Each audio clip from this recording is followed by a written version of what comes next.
और विचारधारा की बात की मैं आपको यहाँ इंटरप्ट कर रहा हूँ। कहाँ से बहुजन समाज पार्टी की विचारधारा कहाँ दिखती है आपको? कहाँ है वो भीम मेला जो काशीराम साहब लगाया करते थे? कहाँ है वो पेरियर मेला? कहाँ है वो कैडर लगाया करते थे? कहाँ है वो? कौन सी विचारधारा पे बसपा और बसपा के लोग काम कर रहे हैं? चाकू का टैग जिले तकलीफ है मुझे अंदर। इसका मतलब आपकी कोई चाहत होगी? मुझे चाहत नहीं है, मुझे तकलीफ इस बात की मेरी पार्टी समाज के लिए ना बिकाऊ समाज तैयार किया कसाब काशीराम जी ने। अरे जहाँ तक पहुँच पाए आप, हाँ उसका रिजल्ट है। जहाँ तक पहुँच पाए उसको कितना संभाल पाई है बहन जी, ये बताइए मुझे। क्यों कर रही नहीं? कहाँ संभाल पाए आप? क्यों नहीं? क्यों आपका वोटिंग परसेंटेज ग्राफ कैसे डाउन चला गया? कितना चला गया? अरे आप खुद ही देख लीजिए, आप बोलो। अभी 12% रह गया। आप नारा उस दौरान काम किया था, मिले मुलायम कांशीराम, हवा में उड़ के जय श्री राम। अभी वो नारे कहाँ चले गए? वही तो मैं पूछ रहा हूँ आपसे। बहुत दुख की घड़ी है, बोलो ना। बहुत दुख की घड़ी है।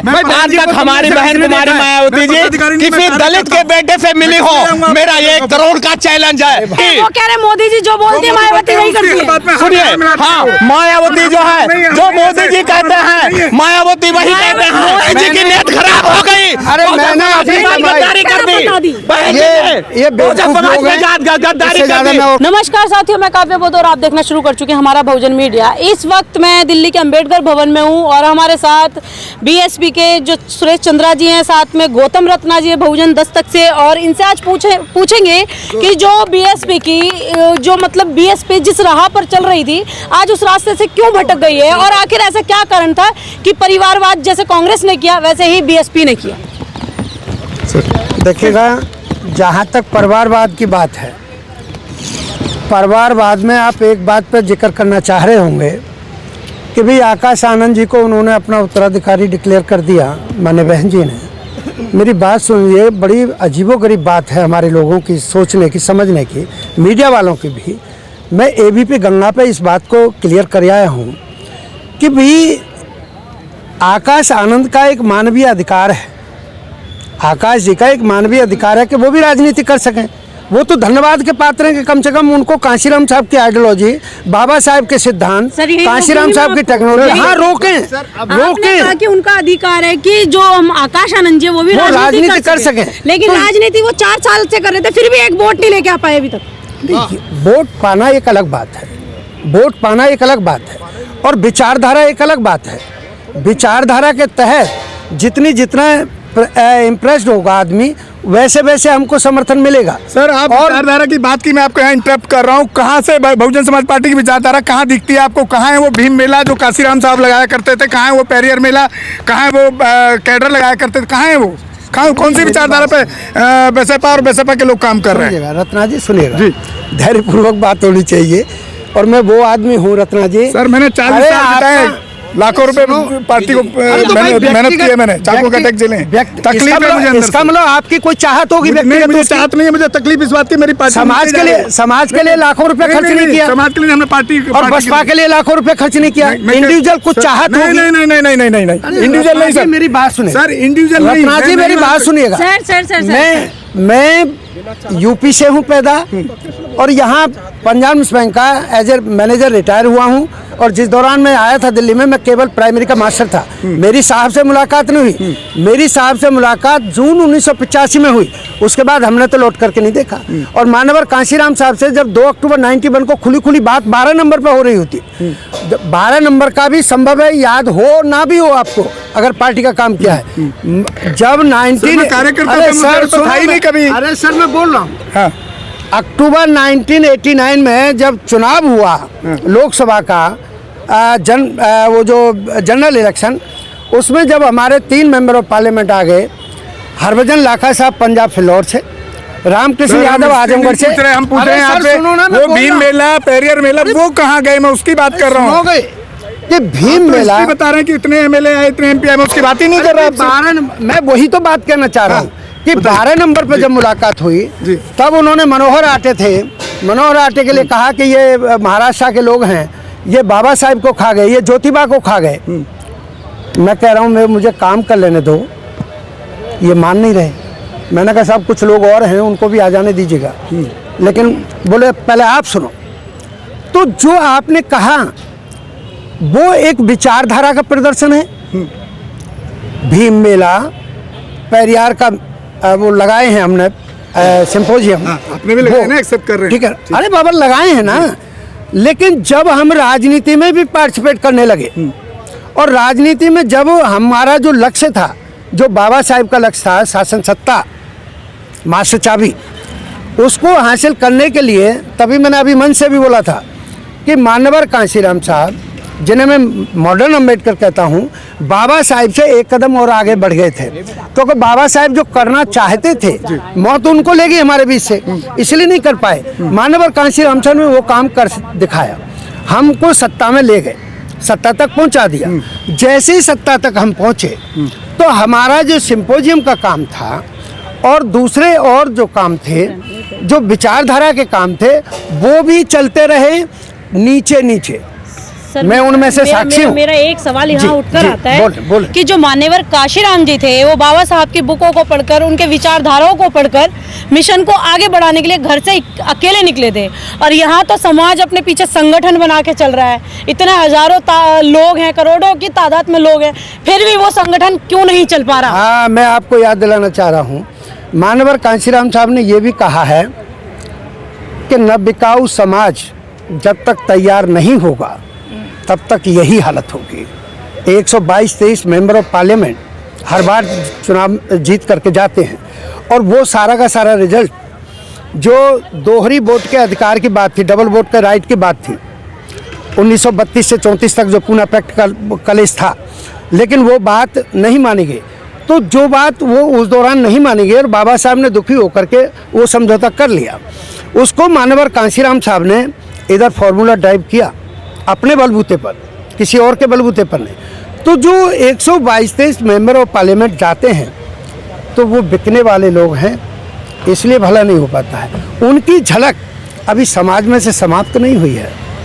समाज में तो अभी सर, भी जो पार्लियामेंट में जाते हैं उन्हें भी तो चुनकर आप ही लोग भेजते हैं। हाँ, वो मूर्खता है जो भेजते हैं तो यानी कि आपको भेजे तो आप भी फिर घूस खाने वाले हो जाएंगे ना?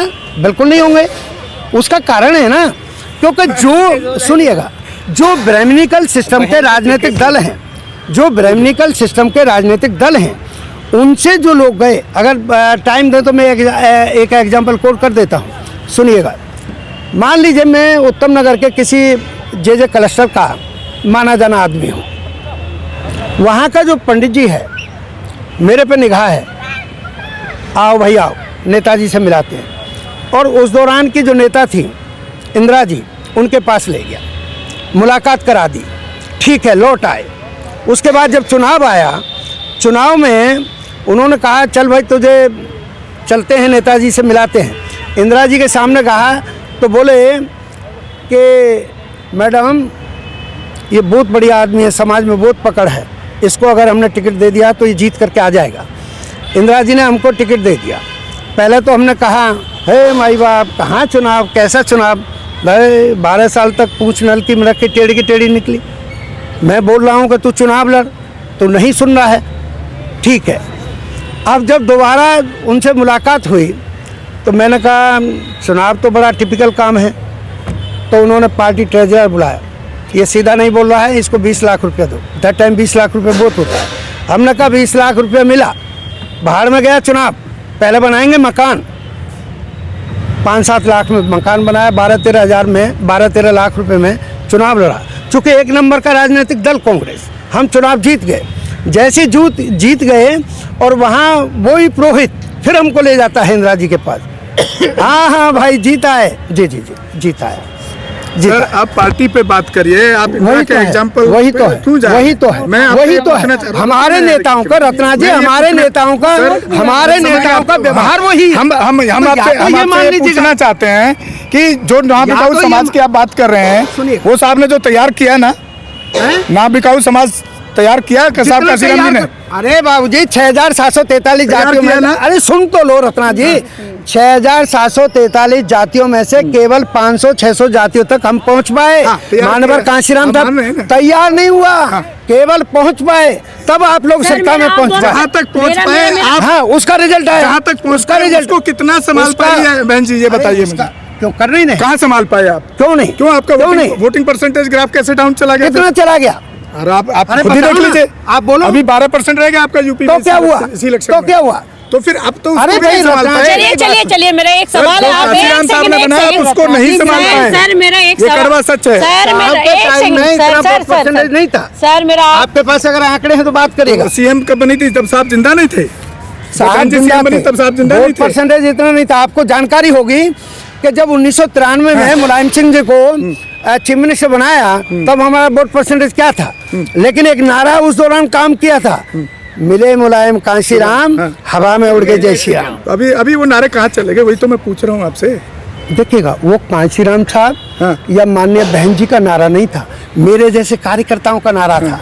और उसी पर सुदर्शन टीवी सुनिएगा, जो आज तक मैं आजकल शशि तुषार शर्मा वो समाचार पढ़ती है, उस लड़की ने मेरे से पूछा था कि चंद्रा जी आपका वो नारा कहाँ गया। मैं कौन सा, कि तिलक तराजू और तलवार। ना ना ना ना ना ना ना ना ना भैया, वो हमारा नारा नहीं है।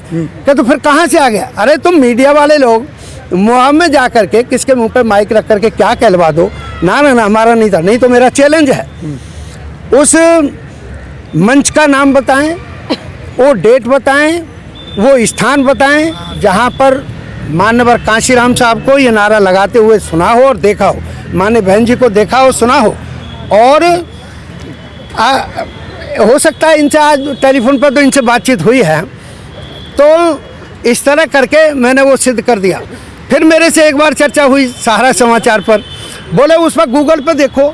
मैं कहा गूगल क्या बवाल है। मेरा सर आप दोनों से एक सवाल है, चंद्रा जी से और गौतम जी से।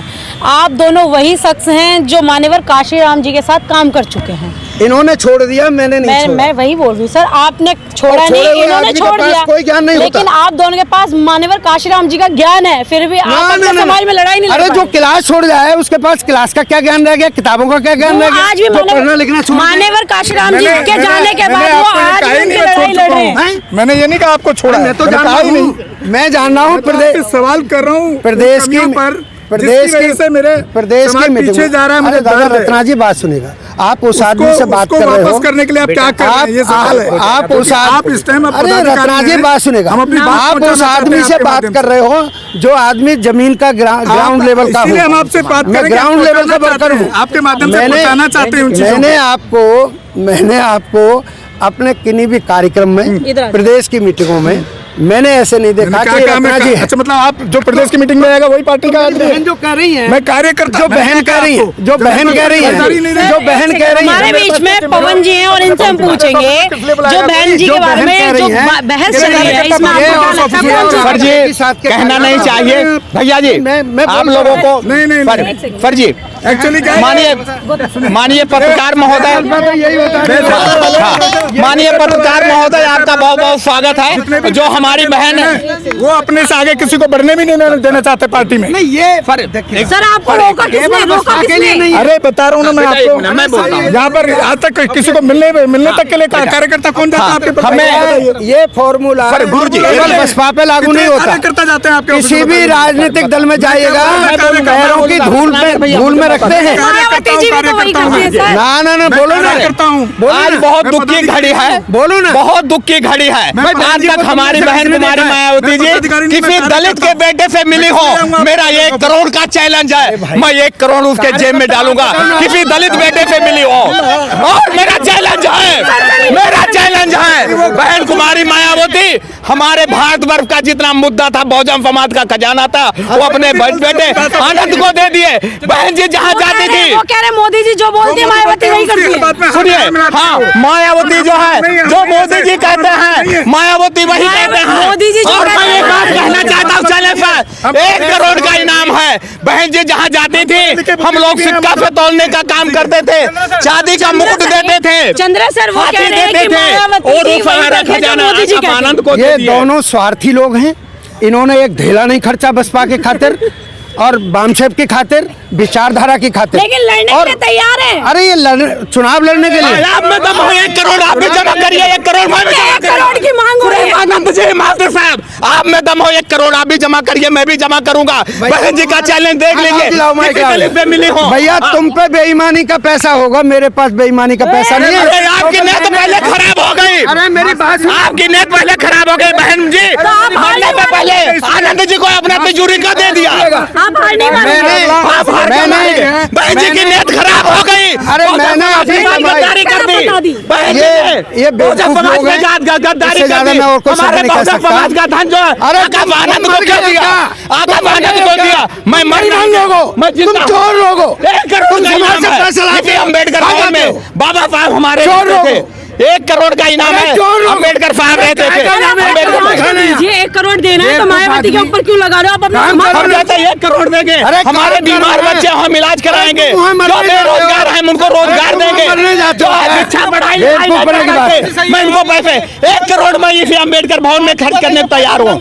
1 करोड़ हम पार्टी नहीं बनाना चाहते हैं, जो है किसको देना चाहते हैं? हम अपने जो है समाज के लोगों को दूंगा, जो बीमार बच्चे उनका इलाज करूंगा। सर आप समाज के बच्चों को तो देंगे जो बीमार है, लेकिन जो बीमार है जिनके माँ बाप इलाज नहीं करवा पा रहे, मैं इलाज कराने का काम करूंगा। मेरा नंबर लीजिए, मोबाइल नंबर लीजिए, अस्पताल में भर्ती कराओ। नंबर बताइए। 82 87 54 70 56 पवन कुमार आरएमएल। आगे ये सर थे जिन्होंने कहा है कि मैं 1 करोड़ दूंगा, और इस चक्कर में ये बोल रहे हैं कि 1 करोड़ के लिए रिकॉर्डिंग भी करवा रहे हैं और नंबर भी दे रहे हैं अपना। और आप लोगों को अगर जरूरत हो अपने समाज में अपने बच्चों के इलाज के लिए तो 1 करोड़ के लिए जरूर संपर्क करें। दोबारा से नंबर मैं बुलवा रही हूँ। हमारे भारतवर्ष में, हमारे भारतवर्ष के अंदर कोई बच्चा बीमार हो जिसकी माँ बाप इलाज नहीं कर पा रहे हो, नहीं करेंगे। मैं आपका बेटा पवन कुमार इलाज करने के तैयार हूँ। आरएमएल लो, डॉक्टर राम मनोहर लो, यहाँ पर में हूँ। मीडिया के लोग हो, जरा सुनो ध्यान से। एक बाढ़ बॉय करोड़ रुपए कहाँ से इकट्ठा कर सकता है? तो वो कहीं ना कहीं बिल्कुल बीजेपी के दले दलाल हैं, बीजेपी के दले दलाल हैं। और यहाँ तक कह रहा हूँ, मैंने एबीपी गंगा पे कहा है, क्या कहा है चंद्रशेखर के विषय में? अभी खुद कहा कि जो मोदी जी कहते हैं वही मायावती करो। अरे क्या कहता है मोदी और क्या कहती है बहन जी, बताए ना। मैं साक्षा बिलंद गौतम जी, अभी 10 नवंबर को मैंने अयोध्या में मैं अयोध्या में सर्वसमाज सम्मेलन किया। भाई साहब मीडिया वाले गए थे 10 चैनल लेकर, पूछ लीजिए मेरा कोई जो है कहीं से मेरा 1 पैसा आता हो, कहीं से नाजायज टाई सूट जो मिला है ना, ये टाई सूट जो मिला है अम्बेडकर की बदौलत मिला। क्या कहा मिलिंदर जी को तो आप करोड़ों में पैसे दे रहे हो और ये मीडिया वाले इनको कितने देते हैं? पैसे नहीं दे रहा हूँ, मैं सम्मान दे रहा हूँ, सम्मान दूंगा। मीडिया वाले और कोई बीमार बच्चा उसका इलाज कराऊंगा। कोई रोजगार करना चाहता, रोजगार के लिए मैं तैयार हूँ। 1 करोड़ में से 5 लाख मिलिंदर जी को दीजिए, 5 लाख 5 लाख ऐसे नहीं दूंगा, 5 लाख मनीष जी को दीजिए। मिलिंदर सर को ये नहीं, जो बीमार मीडिया है हमारे पास, 40 मीडिया, बहुजन मीडिया। लग रहा नहीं हूँ, चोट लग रही है। हमारे चैनल बहुजन दस्तक को लाइक, शेयर, सब्सक्राइब देखना मत भूलिएगा। जय भीम, जय भारत, जय संविधान। नमो बुद्धाय। धन्यवाद। चैनल आर्थिक समस्या से गुजर रहा है। अगर आप बहुजन समाज में बाबा साहेब अम्बेडकर और तथागत बुद्ध की विचारधारा को अधिक से अधिक लोगों तक पहुंचाना चाहते हैं तो हमें आर्थिक सहयोग प्रदान करें, ताकि हम अपने चैनल के माध्यम से देश विदेश में समता, बंधुता, एकता और संवैधानिक अधिकारों को ज्यादा से ज्यादा लोगों तक पहुंचा सकें। आप अपनी सहायता राशि नीचे लिखे खाते में जमा करा सकते हैं। खाता धारक गौतम रत्ना, खाता संख्या 316957686551, IFSC कोड SBIN 0060336, बैंक भारतीय स्टेट बैंक। आप हमारे बैंक खाते का विवरण स्क्रीन पर भी देख सकते हैं। जय भीम, जय भीम। मैं गौतम रत्ना आपका बहुजन फिल्म प्रोडक्शन में स्वागत करता हूं, और आप हमारे प्रोडक्शन हाउस के अंदर अपना कैरियर बना सकते हैं as a film director, as a producer and actor and actress and editor and cinematographer also. अगर आपको फिल्म से रिलेटेड कुछ भी प्रोजेक्ट आपको बनवाना है तो हमारे पास में पूरा सेटअप है, जिसमें फिल्म कैमरा है, शूटिंग लाइट्स है और एडिटिंग है। सारा A to Z एक ही जगह पर आपको हमारे यहाँ पर मिल जाएगा। तो दोस्तों आप हमें कांटेक्ट कर सकते हैं हमारे नंबर्स पर 9810085714 और 8510005714। हमारे वेबसाइट पे विजिट कर सकते हैं www.filmserviceindia.com, और हमें मेल भी कर सकते हैं gautamfilmsproduction@gmail.com पर। धन्यवाद।